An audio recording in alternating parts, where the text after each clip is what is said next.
شروع اللہ کے نام سے جو بے انتہا مہربان اور رحم فرمانے والا ہے۔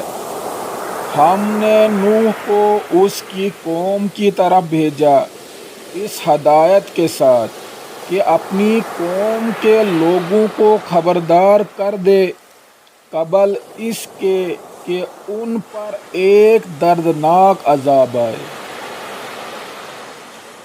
اس نے کہا، اے میری قوم کے لوگو، میں تمہارے لیے ایک صاف صاف خبردار کر دینے والا پیغمبر ہوں۔ تم کو آگاہ کرتا ہوں کہ اللہ کی بندگی کرو اور اس سے ڈرو اور میری اطاعت کرو۔ اللہ تمہارے گناہوں سے درگزر فرمائے گا اور تمہیں ایک وقت مقرر تک باقی رکھے گا۔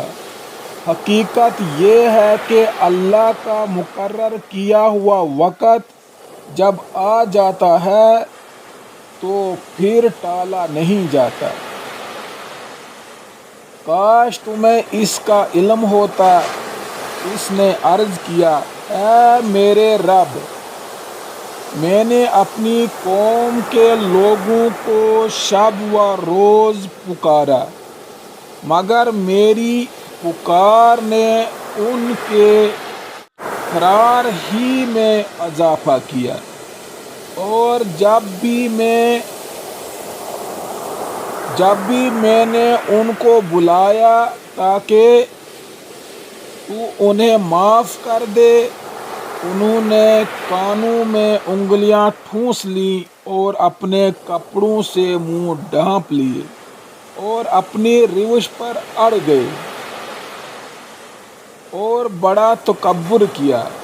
پھر میں نے ان کو ہانکے پکارے دعوت دی، پھر میں نے اعلانیہ بھی ان کو تبلیغ کی اور چپکے چپکے بھی سمجھایا۔